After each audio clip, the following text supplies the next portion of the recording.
Hello there. This is the first of a series of 4 videos that are designed to accompany the Stepping Stone online course and the in-person IFS Skills and Competencies course.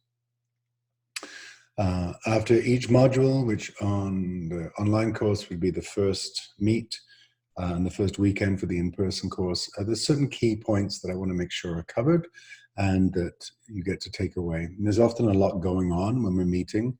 A whole bunch of parts going on, or you're distracted, or whatever. So if you choose to, you can look at these and make sure that you've got the essence of the didactic teaching for that day.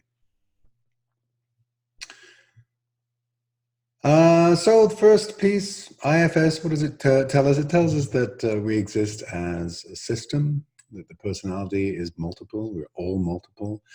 And the brilliance of Dick Schwartz is that he's been able to determine the particular ways and interactions of those parts and how self comes in and is geared towards healing. We have a natural tendency towards healing of the psyche in exactly the same way we do the healing of the body. Now, as you know, with the healing of the body, you can take 2 flaps of skin if there's been a significant gash, and you can bring them very, very close together, and then the body will do its own healing. But that needs to be facilitated. If they're not brought close together, then there'll be scar tissue or infection or a huge gash, and the body won't be able to do that. So in the same way that we can facilitate healing in the flesh, we can facilitate healing in the psyche by offering folks a map of how their system is put together and what's going on and what's working and how to bring self into that system so that the healing can happen. Really, the essence of IFS work for me is it's a healing conversation.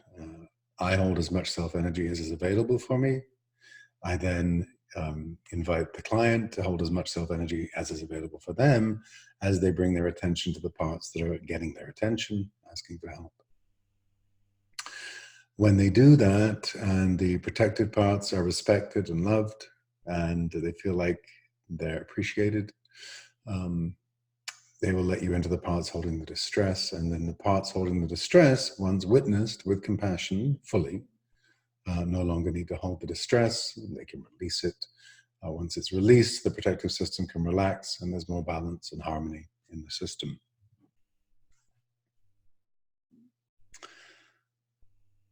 So let's talk a little bit about protectors. Protective parts, they fall into 2 categories. Proactive, those are the ones we call the managers. Reactive, those are the ones we call the firefighters.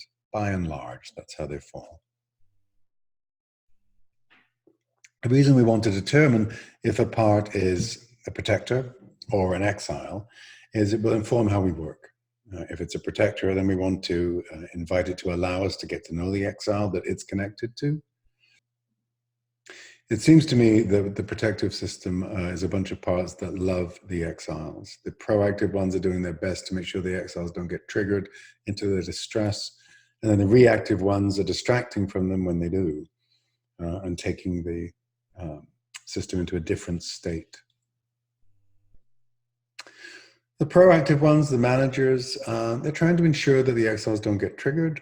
I'm just trying to think of common managers.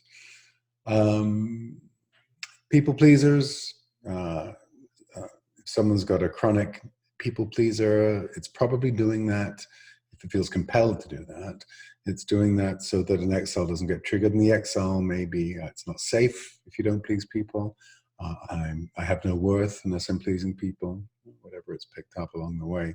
You can find that out by getting curious about the manager. Now, we all have managers that run the day-to-day of our lives, and they're great. So managers that decide what you're going to wear in the morning, managers that plan your meals, managers that decide your social life, great. And they're not necessarily burdened. They just manage our lives. However, if a manager feels compelled into its behavior, if it has to be the people pleaser with everyone it meets, then we want to get curious about that, because that gets exhausting. Usually those managers get very tired, especially if they've been doing this since you were a kid. And we can find out, ask questions of the managers like, if you did not do this, what do you imagine might happen? And that will often lead you to the exile. That's about managers. When you're working with managers, they like to be appreciated. Who doesn't? Right. So when they're genuinely appreciated, and gratitude is one of those aspects of self. It's not talked about a great deal because it doesn't begin with C. But gratitude and appreciation to the protective system, then they know that you get it. You get how valuable they are, how hard they've been working. Once they know that there's a self to part connection, so the self to the protector, they'll often let you know that they feel like they're not getting it right, or they prefer better results, or they feel like they failed. Right? No matter how hard the people pleaser works, for example, there's always going to be somebody that doesn't like the people pleaser. And in fact, it can set up, it's often true that protectors set up the opposite of what their intent is. So let's say, for example, you're in partnership with someone and your people pleaser always defers to their choices of movie. So what movie do you want to watch tonight? Oh, what do you want, honey? Because you go out on the weekends, you want to go see a movie? Oh, whatever works for you. Which restaurant would you like to go to for dinner? Oh, I'm easy, you decide. Over time, chances are the partner who's being deferred to may have a resentful partner that comes up and says, why do you never decide anything? Why do I always have to be the one that takes the lead in the relationship? And so despite the people pleaser's best intention, and it thinks this is the way to get people to like it, just give them what they want, the more complex dynamics that tend to obtain mean that the client will be criticized, and the part may feel triggered and unsafe or unworthy or whatever. So it's really important to appreciate the protector. It's really important to spend time with them, really important to let them know how amazing they are. You wouldn't be where you are without your protectors. You would not be who you are without your managers. And the same is true for highly intellectual parts that want to intellectualize everything, that may need to cut off from the body. Variety, the managers present in a variety of forms. So despite their good intentions, let's try and ensure that none of the XLs get triggered. An XL will inevitably get triggered. So, even if somebody has so much social anxiety, there's a part that's so socially anxious that the managers have determined this system will be a shut-in. We actually will not go out and encounter other people. If that person's watching a movie and there's an awkward social scene, social anxiety might get triggered. So despite the manager's best efforts, and they usually know this, XLs will get triggered. And this is how we can kind of invite the managers, when they feel genuinely appreciated, into a different way of working. If they will allow self in to get to know the XL and to witness the XL and to unburden the XL, then the managers will be able to relax. And you can often sell this to the managers once they know it's real by letting them know how appreciated they are and asking them, hypothetically, if there was anything about their job they could change, would they like to? And usually a manager will say, yes, it's tired, or it would like, I usually offer less hours, better pay. So you can do it with humor, or you just do it straight. Once the managers are on board and they realize there's a benefit for them, it's a win-win-win. The XL gets healed, the manager can relax, and there's more self-energy available in the system. So, despite the manager's best intent, XLs get triggered. XLs, these are the parts that hold the distress, they hold the pain for us, so we don't have to be in their pain 24/7. XLs tend to be young, not always. If as an adult you witness a traumatic event and it doesn't trigger to trauma in your past, there will be parts connected to that traumatic event that are not younger. But generally speaking, and outside of the field of adult trauma, if you track an XL, you'll find out that it's young. Sometimes you might track it, let's say there's a part that feels it's sexually unattractive. And you track that part and you say to the client, how long has it been around, or when did it first come up? And it lets you know it's 13 and it's got acne and it's having a horrible time. And if you stay with it, okay, keep listening to it. What else does it want you to know? Sometimes they'll spontaneously present at a younger age. Oh, actually, it's now letting me know that when it was 6 and it tried on a dress, its sister told it looks stupid. Okay. So you just ask, how long has it been around? What else does it want you to know? And usually we're expecting a part to go back to childhood. So good questions. How long's it been around? It's good for the exile. The key question in IFS is, how do you feel towards that part? And we're asking that because we want to assess the amount of self-energy that's available.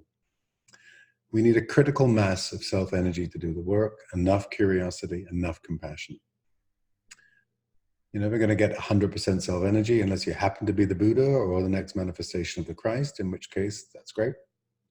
But otherwise, you're always working with some degree of self-energy, which is how the work goes. And it's enough. It's enough to bring a significant amount of compassion or curiosity to parts. So the exiles hold the burdens. They took them on young. They don't want to hold the burdens, particularly if it was possible for them not to. So they'll get our attention. And they'll get our attention when we have responses to external events. So let's say I apply for a job and I don't get it. Chances are there's people that were better qualified. So that would be my adult, rational, logical, makes sense response. But if I have a different response, oh, I didn't get it because I'm not good enough. Or I didn't get it because they wanted somebody that was prettier than me. Or I didn't get it, you get the picture, right? So if there's a framing of an experience which is self-deprecating, you can look for an exile in that. Exiles, young, seek to be unburdened, get our attention. And prior to taking on their burdens, they had a role in the system, usually an easy child, just a kid, right, with all the kid's energy. Something happens in the external world that requires a response from the internal world. And if it's not supported by the external world, then a kid may take on a burden. I'll give you a concrete example. Parents are fighting. Kid gets frightened, right, and says, please stop fighting, please stop fighting. The parents are stuck in their firefighters, and one of them turns to the kid and says, stop your whining. Why do you have to keep whining? What the fuck is wrong with you? I wish we'd never had kids. What do you do with that information? My parent wishes that I hadn't been born. So there's a disconnect. There's clearly no self-energy from the parent. The parent's in the firefighter. The protector's job is to protect the parent's exile. That firefighter, doesn't love the child. It doesn't have to. It's not his job. And the kid is now deer in the headlights. I shouldn't have been born. My parent hates me. And there's nobody around. There's no external resource to come in and say, well, mom and dad are fighting. Why don't we go to the other room and play? If there was an aunt or an uncle or a trusted adult that could do that, part wouldn't then take on the burden. It would be able to be supported. But all alone, the only resources are internal. My dad or my mom hates me. They wish I'd never been born. What's the part going to do with that? Meaning-making creatures. So the exile may well decide, oh, well, they don't love me. It must be because there's something wrong with me. And this is the origin, the inception of low self-esteem. We're so tender, our souls are so tender, and children are so tender in the manifestation of their souls. And to have that intensity of negative energy and criticism coming their way, very, very difficult to handle. We're also biologically predisposed to look to our caregivers for nurturance, love, guidance. And so we will believe what they tell us. I shouldn't have been born. I'm a mistake. Whatever the messages are that come in the disconnect of self-energy from the parent.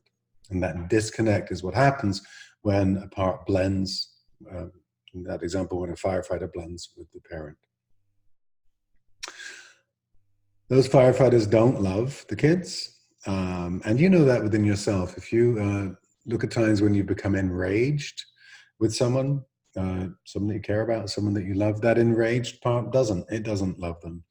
And one of the challenges in therapy, as you know, is when someone will come into therapy, they may say, I've had this happen several times with therapy naive clients, first session, oh, I'm struggling with my boss, but I need you to know I had a great childhood. So that defensive part, the protective part comes up right away because there's a sense that there's some threat if I go digging.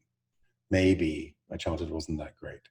And maybe my parent didn't love me. It's the biggest fear. Right? So one of the gifts of the multiplicity model is that you can say your parents' protective parts didn't love you. That's not their job. And your parts pick that up and pick that up as self-doubt, however they picked it up. Doesn't mean your parents didn't love you. Doesn't mean your parents, when they had self-energy, weren't available for you in a very loving way. They may well have been. So we don't need to rewrite the script of the childhood, and we don't need to redefine the good enough childhood or the loving childhood at all. And that can be very reassuring for clients that worry, because there's this sense of, what if they didn't love me? So exiles, exile formation. Okay. When an exile gets triggered, the distress that it holds is huge. If you remember or imagine a child having a tantrum, and the energy of kids is huge, and the hurt when kids are sick, they're really, really sick. When they're so sad, they're inconsolable. When they're saying it's not fair, when they're protesting, they do it with their whole being. So distress has, in the past, in the system, flooded and taken over the system and made us possibly unable to move. So it's not safe. It's not safe for shame to flood the system. It's not safe for terror to flood the system, some of the energies that the exiles can hold. So if we're in an environment as an adult and one of those parts begins to get triggered, so let's say my boss says to me, I wish we'd never hired you. You were a really bad hire and you're just useless at what you do. And there's a part that's been told, in the example I gave, I wish we'd never had kids. It may well trigger that same part. So there you are as an adult in your work environment, listening to your boss berate you. And what's going on the inside is, I'm worthless. I should never have been born. There's something wrong with me. And as it begins to flood the system, it's an awful, awful feeling, right? That there's something fundamentally wrong with me. And it feels true. It feels true for that part. So rather than have that truth flood the system, a reactive part will find some way to distract from that emerging distress. Might rage back at the boss. Fuck you. And so now now we're in a firefighter response, which later a manager will beat up, because managers tend to be polarized with firefighters, right? Managers want us to look good. Firefighters don't make us look good. Or the person may listen to their boss in acquiesce, and then just in their mind, oh, I'm going to go shopping at lunchtime, or I'm going to hit the bar at lunchtime, or I'm going to go to my car and smoke that weed. Whatever it is, it's about changing the state of the system. I'm going to go to the gym and push my workout.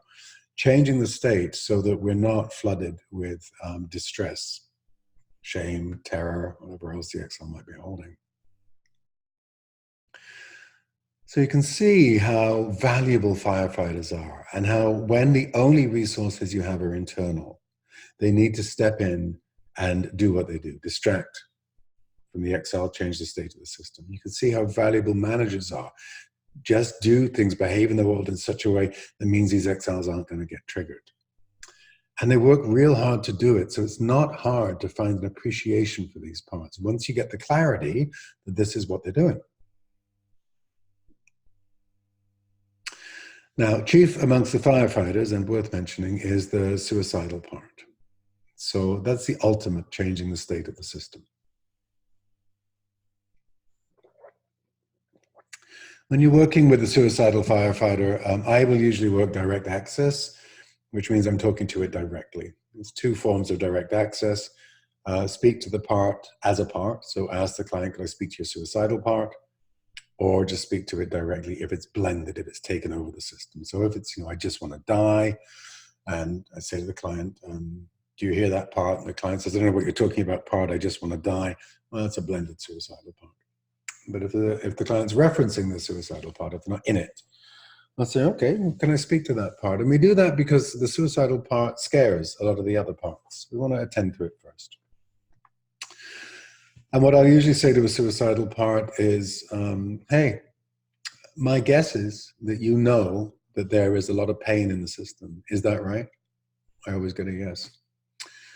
Okay. And we know that the clients tried a variety of ways to deal with that pain. You know, they've been to EMDR, they've been to ayahuasca retreats, they've been in talk therapy for 20 years. Nothing's really shifted. Is that right? Yes. Okay. So I'll tell you what makes sense to me. If life, if existence is characterized by pain or brief respite from the pain, ways to avoid it, and then pain again, who would want to live like that? It makes absolute sense to me that if that is what life means, why would you want to live that way? And now this is where the hope merchant aspect of IFS comes in. Saying to the firefighter, if it was possible to shift some of that pain or to shift the relationship to the pain, would you be interested in that possibility? And usually the firefighter will say, I don't believe it's possible. It doesn't have to. We're not selling it anything. We're keeping the question hypothetical. If it were possible, would you be interested? Suicidal parents, this may sound strange, are not unreasonable at all. They just don't believe there's any other way, any other solution. So the suicidal part will usually say, well, if it was possible, yeah, but I don't believe it is. That's absolutely fine. It's absolutely fine. Would you be willing to give me 3 sessions to see if something can shift with that well of pain? Now, you determine what feels right for you within your own context of working. So that might be 6 months. That might be a year. It's an arbitrary, fairly arbitrary term. Holding out for a year is a long time. And if you're working within the IFS modality, you're likely to be able to shift that relationship to the pain pretty quickly. So I do offer 3 sessions. And then if nothing's shifted, we'll come back and we'll have this conversation again. And you're welcome to bring your solution forward again. So when this firefighter knows it's respected and welcomed and that we get its positive intent, all parts have a positive intent for the system, whether it's holding the pain or managing the pain or distracting from the pain, they're all positive. When it knows we get its positive intent, it will often say, sure, or it will say, sure, I'll give you 3 sessions just to see if anything's possible. And in my experience, a suicidal firefighter doesn't come back because within 3 sessions, we've shifted. Either some of the pain's been cleared through unburdening or the relationship to the pain has been cleared, has changed. For example, if I'm worthless, if I'm just a worthless piece of shit, and if you really knew me deep down, you'd hate me because I'm no good. If that's been the story, if that's been the dominant narrative or the hidden narrative, and the client gets clarity that that's held by a part, it doesn't define them, it's not the truth of their being, it feels like the truth for that part, that's shifting the relationship to the pain. And that's all we're promising. So managers, firefighters, exiles, the healing conversation, there's an inevitability of healing from having the conversation with somebody's system in this way. Now, when you start off learning the model and you're, oh, is this a firefighter? Is this an exile? Is there self-energy here? Just like when you're learning anything else, you need to learn the basic skills and you need to learn the map and the territory and how to navigate it. So those of you that drive, if you go back to when you started learning how to drive, mirror, signal, maneuver, what does this pedal do? If you drive now, you probably just get in your car and drive. So it's the same with the model. You're going to be learning the bits. You're going to be possibly triggered into your own learning parts that have had a hard time. That quite often happens, and you can just notice that. But then over time and with practice, it will begin to flow and begin to feel smooth. There is an intuitiveness to this. There is an obviousness to this once you get the basics down. And many people say, oh, the model feels so intuitive, and then they can get discouraged when they're beginning to learn it and it doesn't flow. The flow will come. You don't get in the car and drive right away. You don't sit down and become an IFS therapist right away. And certainly not just by learning the model cognitively. You need to practice. So self is characterized, as you know, by what we call the 8 C's: confidence. And clients want to hear that. If I'm saying to a suicidal part, I can change the relationship with the pain in 3 sessions. Clients like to hear that level of confidence. Right? Now, if you don't have it right away, you don't, but it'll come. And there are things you are confident about in the work. You know, no doubt, how to do reflective listening. You know how to sit with someone in distress. So confidence, clarity.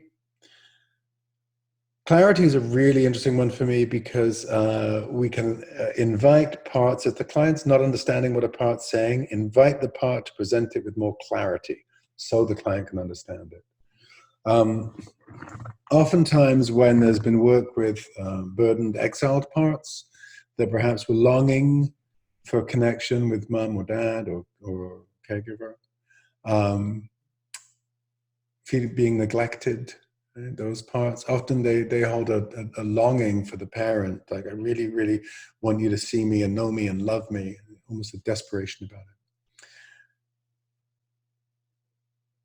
And often connected to, you know, there's something wrong with me, that's why you don't love me. So once all that's cleared, clarity emerges. And the client's often able to look at the parent and say, oh, these are your limitations. This is your lack. This is your inability to connect with your child.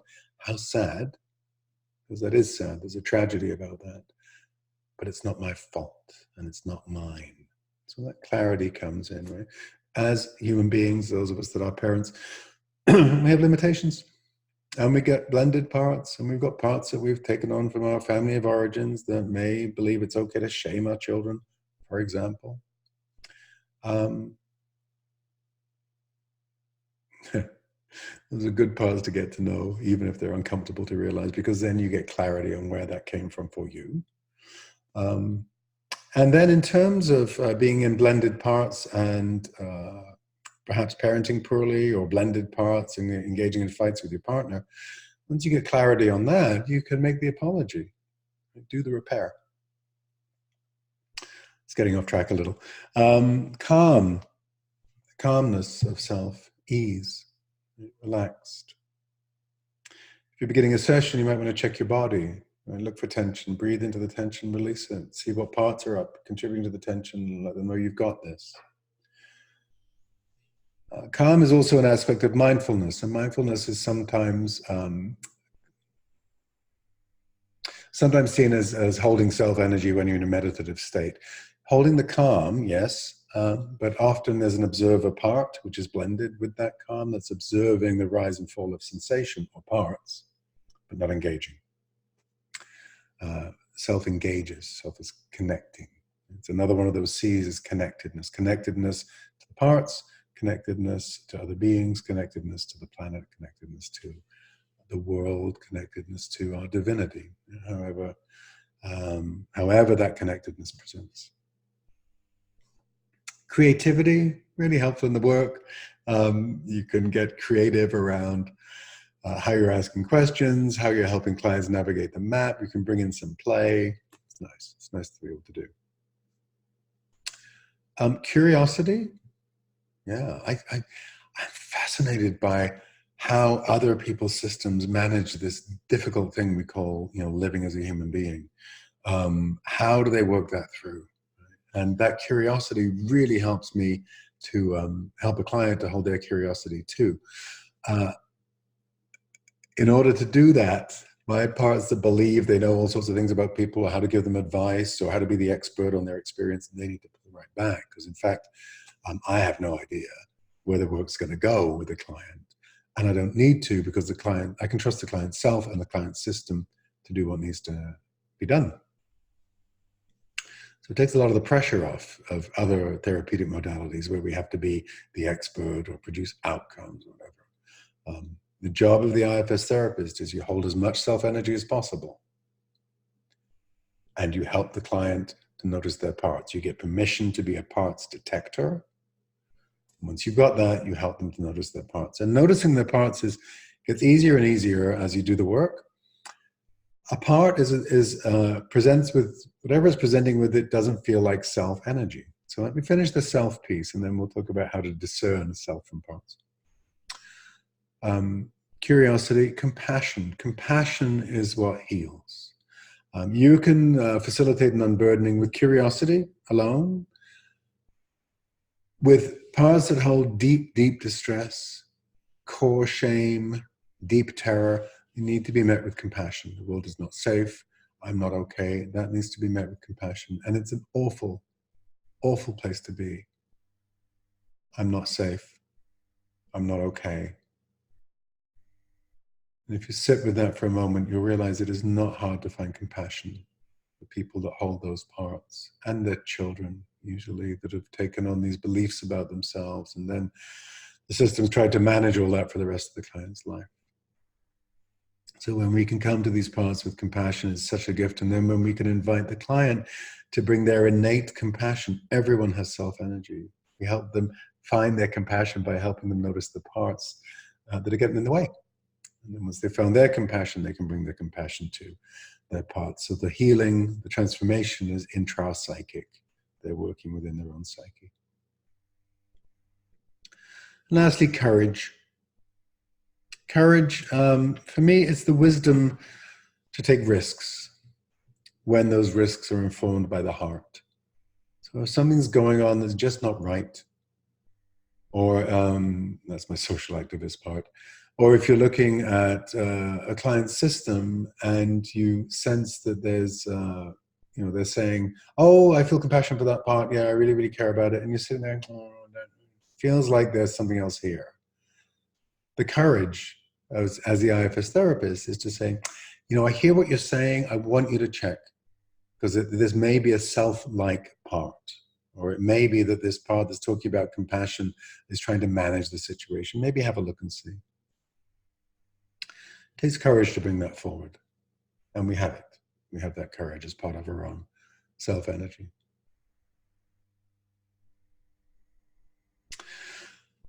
Those are the 8 C's. Also, harmony and healing. Dig out of those 2 H's later to the model. We facilitate harmony in the system when we're helping parts that are in extreme places to unburden and come into better harmony. And we facilitate the healing, as I named earlier, by holding self-energy and facilitating that for the client. System is naturally motivated to heal, and it's through compassion, compassionate witnessing.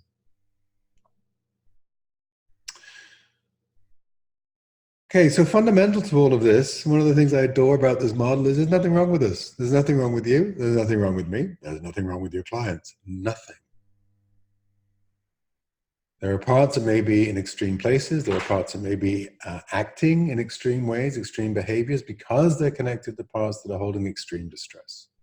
That's all that's going on when we witness the rage, the alcoholism, the tight-ass control, all of that. Right? They're all in service. They're parts in service, and the only way they know how are parts holding distress. So there's fundamentally nothing wrong with any of us. And what good news that is. And you may have parts that don't believe that, and they don't have to. But hold that truth for your clients. Because if they're sensing that you think there's quote unquote something wrong with them, they're not going to be open to the work. Who would be? So what is the work? We're facilitating connection, self-to-part connection. In order to do that, we find the target part, or we help the client find the target part, and that's the part we're focusing on. Give me a concrete example. A client comes in and says, oh, I had a horrible fight with my partner last night, and I'm terrified that they're going to leave me, but on the other hand, I also want them to leave me in some bizarre way, but then I worry about the kids. What are we going to do about the kids and access, and that would be really horrible. But it would also free me up to move. I don't like this town. And so as you're hearing the narrative and you're listening for parts, there's at least 4 parts in that narrative. Right? Some of them are polarized, wanting to leave the partner, not wanting to leave the partner. Some are concerned about the kids. Some are looking at possibilities around the end of the relationship. So it's a good idea to reflect those back to the client. Again, none of those are self, because they all have some sort of agenda. That's how you know it's a part. If it's a protective part, it has an agenda. If it's an exile, it just holds the distress, which is kind of an agenda, but it just holds the pain. The protectors have strategies around the pain. If that's a presentation in your office and you have permission to be a parts detector, you could say, would it be okay if I just help you notice some of the parts that I'm aware of? Sure. Okay. So there's a part that hates fighting with your partner. There's a part that kind of is wondering about whether it wants to stay in the relationship or not. You've got a part worried about the kids that's connected to those having that conversation. And there's a part of you that would like to live in a different town. Is that right? Yeah. Okay, great. As I name them back to you, do you have a sense of which one would most like the attention? Now, when you're helping to determine a target part, the target part is usually what's presenting in front of you. Oftentimes, a client's manager will determine that a firefighter's behavior is problematic. And so the manager will say something like, need to work on that drinking, right? It's getting out of hand. I'm drinking first thing in the morning. Or the pot smoking's just gone off the charts, right? I feel foggy in the morning, have to get stoned every night. We've got to do something about the weed. When that presentation comes in more traditional therapy, the therapist manager will agree, oh yeah, you're drinking in the morning, we've got to fix that. Right? Fix that. Right? We have to deal with that. Those are manager parts. What you've actually got when a client's presenting that way is the manager. There is a part that's concerned about the drinking or the drugging or whatever the firefighter behavior is, it's being driven crazy by it. So instead of saying, yeah, let's deal with that drinking part, which then demonizes the drinking part and has you colluding with the client's manager from your manager, just drop all of that and say, sounds like this part of you is having a really hard time with the part that drinks. Is that right? Oh, yeah. So that's the target part to start with. Once you've established the target part, you want to stay with it. Now, this can be tricky when you're beginning to learn the model because one part after another will come in. But if you've got, let's say you're working with the part that finds the drinking problematic, let's stay with that. Would it be okay to get to know that part? So now we want to establish some orienting questions for the self to part relationship. This is the key piece from the first session of the first weekend, is to establish a self to part relationship. Is there curiosity, compassion, openness, warmth towards the part? And then we ask various orienting questions. So the part is aware of age of the system, who self is, and age of the system, who self is, and what we're up to, basically. So the key question is, how do you feel towards that part? We want to assess self-energy. If you get a response other than curious, compassionate, warm, then it's another part, and that's fine. It's absolutely fine. Parts have all sorts of relationships with other parts, but we don't want the other part to be doing the work. So if I say, how do you feel towards this part of you that doesn't like the drinking? Client might say, I get it. Okay, so what was that? Oh, it's always going on. Oh, we have to stop drinking, we have to stop drinking, we have to stop drinking. It's really irritating. Oh, there's a part that's irritated with it. Okay, good. Let the irritated part know you hear it.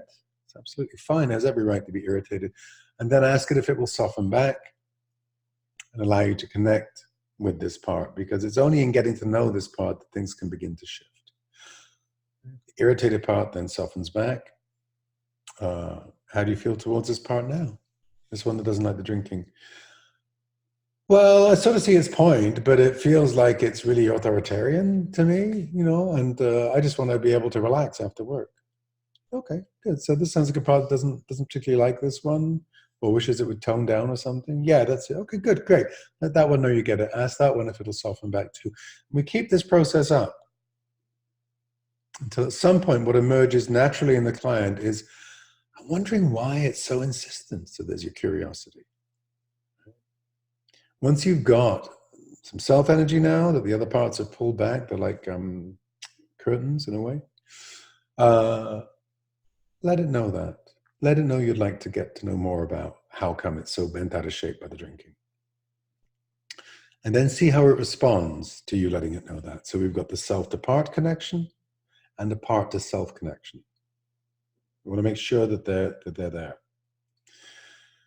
One of the reasons we do this is because the part needs to be witnessed. Now, it's quite possible to hear a lot of information from a part, but if you're not hearing it from self and you're not hearing it with the connection, nothing begins to shift. Right? So if I was the client, I might say, oh yeah, that part of me, well, the reason it doesn't like the drinking is it gets worried, right? Because its dad, would drink. And also when it was a teenager, it felt socially ostracized because when it would go to the bar, it would get kind of blackout drunk and is really scared of going back into that space again, right? So you're getting a lot of information from the part, but I don't know if the part knows that the client is listening. So recheck. How do you feel towards it when it lets you know that? What do you want to let it know? Right? So you're facilitating the conversation, the healing conversation. You also want the part to know how old the client is currently. So you can say, let it know how old you are, let it know you're coming from 2020 or whatever year this is. And then see how it responds to that information. Sometimes parts, young parts especially, believe that the system is the age they are or a bit older. So a 7-year-old exile might think the system's 10. It can be a shock then to learn that the system's 50. So if you're updating a part, just give it time to have its responses. Sometimes the client will say, oh yeah, it knows how old I am. If you've got a suspicion that maybe it doesn't, or it just says that, you can just offer this intervention. Ask it to tell you directly how old you are. It might sound strange, but it's a way of ensuring that the exile particularly, or a manager, knows that there is an adult at the helm and that the adult is bringing the compassion and the safety of having the story witnessed. Orienting questions. So how do you feel towards that part? Does it know how old you are? Does it know where you're coming from? You can invite the part to see significant milestones in the client's life. If it's struggling with the age of the client, so show it, leaving school, getting a job, getting married, whatever the client's done. Yes, those are orienting questions. Now, the curiosity, how do you feel towards that part? Oh, I'm curious about it. Great. So you keep facilitating that connection. How do you feel towards it now? As the client gives you more information, as the client's part gives the client more information, sometimes it will trigger other parts. So let's say you've got a good girl protector, right? Got to be a good girl. Oh, okay. How long has this part been around? It says you got to be a good girl. Oh, long time. I'm getting the number 6. All right. 6 years old, does that feel about right? Yeah, okay. So let's ask her, what was going on in her 6-year-old world that she had to step into this role of always being the good girl? The client sits, and then the client might get information like this. She's telling me that her uncle is really kind of icky. You can see from the presentation that this information is eliciting a response in the client. So how is it to hear that? Or how do you feel towards her now as she shares that with you? How is it to hear that? Oh, I don't like it. There's a part of me that's worried that she's going to be talking about, really creepy stuff. Good. The part that's worried, let it know it can soften back. It does not need to be here if it's worried. Now, if a part does not soften back, so if I say, how do you feel towards the little girl now? I'm still really worried that she's going to reveal something. Then we need to ask the worried part, what's its concern? So now we shift the target to the protector that will not soften back. The reason it will not soften back is because there's some concern. We want to find out what that is. This is not resistance. There is no resistance in this model. It's a Taoist model. The rock does not resist the water. So we always hold our curiosity. Okay, the worried one doesn't want to step aside. It doesn't have to. Let it know we're not going to bypass it. We're not going to do anything other than listen to it and what its concerns are. And this is when we begin to listen to protectors' concerns. The next video will speak to those more explicitly. So a part will soften back. Eventually self is available to connect to the target part. If a part does not soften back, it becomes the target part for a while, and we ask it what its concern is. We bring our curiosity to it. So the work is facilitating connection. Your job is to be a parts detective, both for your own parts and theirs. If you go off from your curiosity, if you hear yourself saying to a client, have you thought about this? Or maybe you should do this. Chances are they're your therapist parts or they're your fix-it parts or whatever they are. You need to get them back once you've identified them, acknowledge them, come back to the relationship with the client. So self to part connection, part to self connection, present day orientation. How do you feel towards that part? That's what I'm wanting you to take from this first video.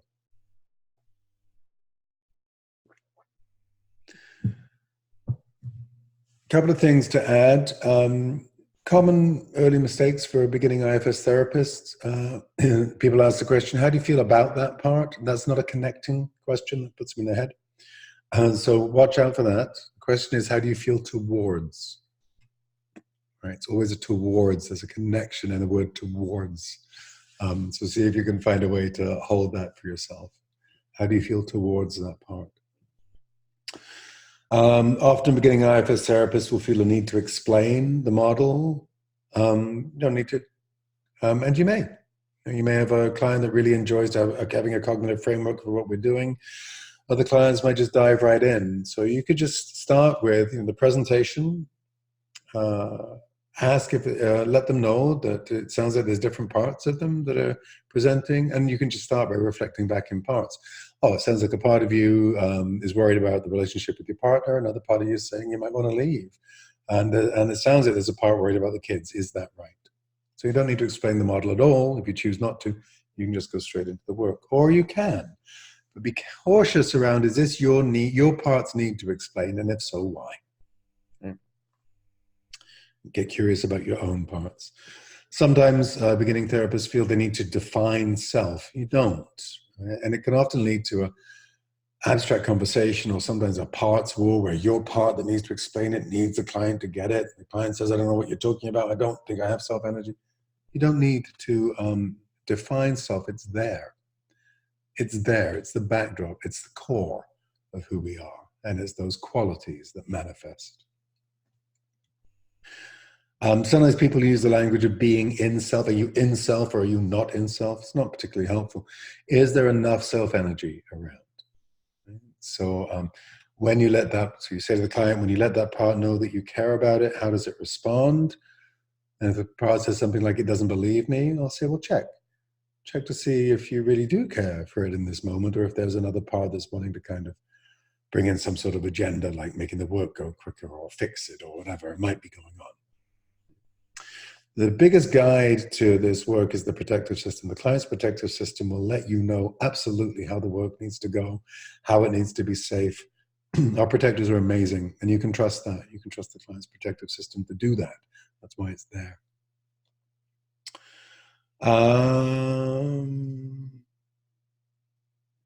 Two other key pieces here. Watch your impatient parts. It's hard for our own impatient parts that want to move the work forward quicker. They need to pull back so you can trust the client's pace. The client's system knows the pace for the healing. Same for the client's impatient parts. Oh, I wanted to, get that exile out of there. Or I want to stop feeling like shit. Right? Let them know it's hard for the impatient parts. This work needs to progress at the pace of the client's system. And then finally, be aware of compliant parts in the client. These are parts that can feel like they've got a lot of self-energy, want to please the therapist, believe they know what the therapist wants of them, and will try and produce it. So for example, if I'm listening into, if you're inviting the client, the good girl part, the 6 years old, would it be okay to get to know that good girl part? Yeah. Okay, that was rather fast. Double check. Are there any parts with any concerns about coming to this part that says I have to be a good girl? You really want to slow it down and check that you do have permission to come to parts. Because if you don't, and a compliant part says, yeah, that there's that good girl part. In fact, that good girl part, I'm pretty sure, is connected to a part that's being abused by her uncle. We should maybe go there. And if you follow that compliant part and you start facilitating that connection, what does one being abused need you to know? Well, she's saying that she kind of liked it when he put his hand on her leg, but she didn't like it when it moved further up her leg. So now you're getting information from an exile that may be too soon. The compliant part's kind of forcing that. And so when the client leaves, they'll be beaten up by one of their managers, and there'll be what we call backlash. How could you have said that? You declared too much. What's he going to think of us? He's going to judge us. We can't go back to that therapist. Oh my God, we should just kill ourselves now that we've told people that we were abused. Oh my God, that's disgusting. So the caution here is to, if the client agrees too quickly or too readily, compliant part, just be aware that that can happen. And a good intervention for compliant parts is to let them know the best way they can please the therapist is by allowing the client's self to be available to the parts. And that essentially does not give the compliant part a role, and it can relax. All right, what else do I want you to know from this first meeting? I should talk about how to do a triad and how to watch a demo. You've got the how to watch a demo sheet. When you're watching a demo, there's two things I ask of you. Hold as much self-energy as possible for the person that's in the hot seat, because it takes courage to get up there. And the more compassion you're able to hold for the work, the deeper the work can go, the better the work can go. There's a kind of co-created self-energy when we're working in a group. And that's true, I've noticed, online or in person. And then how to do a triad. When you're doing a triad, you're either observer, client, or therapist. When you're starting out as therapist, take a moment to check in. How am I doing? What parts are up? Do I have an anxious part? You know, am I concerned that I'm too close to the client? Am I leaning into the work? Right? What's going on? I'm aware that I'm being scrutinized. Right? What part is using the word scrutinize? Where does that come from? So just take a moment to acknowledge them all. Then just ask them each to soften back. And you can do this eyes open or closed, but start with saying to the client, I just need to check my own system for a moment, if that's okay. Right? Okay, you're anxious. Okay, there's people watching. All right, this reminds you of being in grade 3 when that teacher was really mean. Got it. Okay, thank you, everyone. You're wondering what we're going to have for lunch? Okay, I hear you. Could you all put your energy back a little so I can settle in? As they do that, I feel more calm. I can feel my bum in my seat. I feel more self-energy, and I open my eyes and I'm available to the client. Hi.